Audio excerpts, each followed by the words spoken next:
Hey, Fandom, Aaron for a comic show. It's kind of a smaller week this week. Next week is a monster. Next week has Doomsday Clock 4 and the finale of Metal 6. I'm super excited for those books. Very, very excited. This week, very touching issue of Mighty Thor 705. You know, this story arc is called The Death of Thor. It's no spoiler. It's just called Death of Thor. This is what Jason Aaron has been working towards his entire run. And we know that his classic Odinson Thor will be back with the gold arm, gold hammer, all that with Avengers 1. But this is a really nice art germ cover. I was thankful for Marvel for making it open order code so that we could order it for the people that want it and not some need to exceed or ratioed variant. There was a ratioed 1 to 100 version variant that had no logo or UPC. But beautiful cover, very touching story. It made me sad, but it was done well. Jason Aaron is he's a master at this stuff. Doctor Strange Damnation 3. Donnie is the man. Donnie Cates, Nick Spencer co-writing this. You can tell it has some of his humor in it. I love the joke with where Bloodstone called Scarlet Spider Diet Spider-Man or Dress for Less Spider-Man. She just ragged on him the whole time. It was very emasculating. But, you know, he could change his costume. He doesn't have to just be a pale reflection of Spider-Man. But, you know, whatever. It works for him, I guess. What was really cool in here is a scene with something that happens with Ghost Rider, Johnny Blaze. And next week is a one-shot Damnation Johnny Blaze, which I think anyone that likes Ghost Rider at all after reading this will want to read because what happens in here is pretty damn exciting and important. So, cool. Cable, a new writing team, taking over Cable, new direction. It felt a whole lot like a classic Cable story. You got the techno-organic virus thing. You got crazy time travel. You have Hope, his daughter. It is going in a different direction, but a direction that feels very Cable-y. It feels very much like this is what classic Cable fans might like. I do like this creative team on their other works for indie stuff, and it was a fun first issue. It really felt like old school Cable, which, you know, I'm 41 and I bought his first appearance off the stand, so I know old school Cable. It felt like that. It was cool. If that does anything for you, get it. Moving on, Carson has an interstellar eye. Yeah, he does. He's in space now.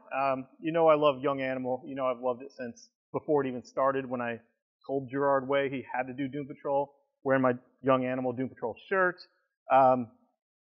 There's a new supporting character who is sort of like Prince and David Bowie put together in space, and just something nutty happens, and now I guess Carson has to save all of Earth with his eye. So we'll see if that happens.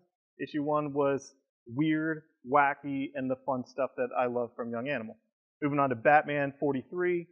This is the last part of the Poison Ivy thing. I saw some people deriding it online. I can see not liking something. I can see, you know, everyone has their opinions.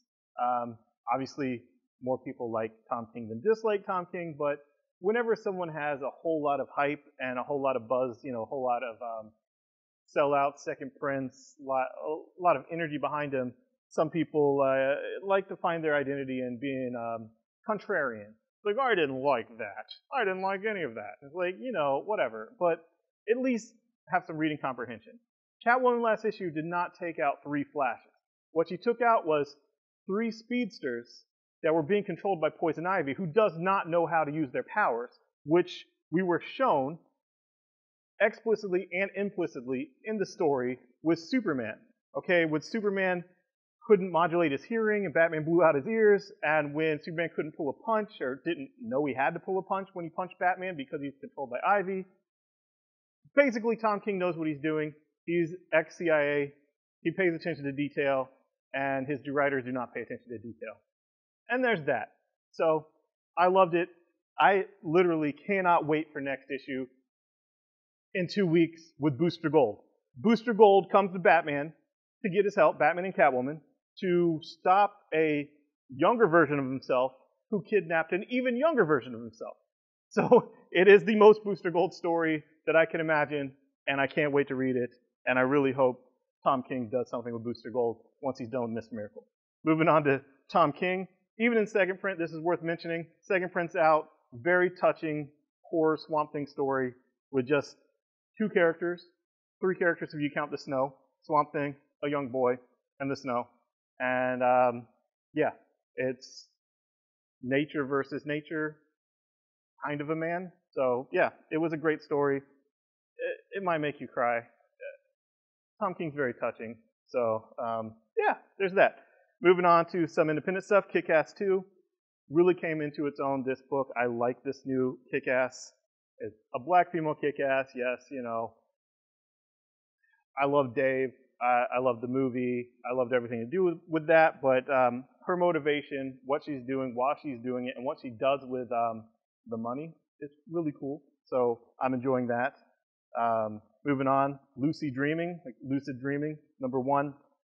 Max Bemis is writing it. He's from the band Say Anything. He's also writing Moon Knight, if you like that. It's about a 13-year-old girl that basically lives in her head, lives in her imagination, but she falls asleep reading a Space Wars book, a space opera type book, and then she's in the universe, fighting, getting shot, doing crazy stuff, and there's a bigger conspiracy. There's other people that came from our universe into this fantasy world, and there's something to do with her parents. I don't know. First issue left a lot of stuff open, but it was interesting, and I'm curious for more. I really dug it. So moving on, Moonstruck, Volume 1 is out. This is one of those great $10 Volume 1s that Image does, and it's by one of the co-creators, Grace Ellis, of Lumberjanes.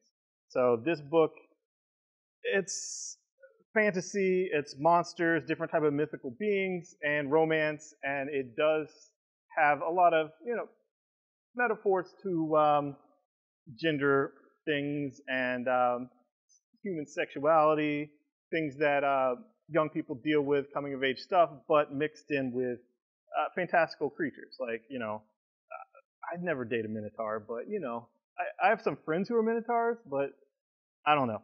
Anyway, there's that. And then finally, Saga 50's out next week. Milestone issue has a great Virgin cover coming for that.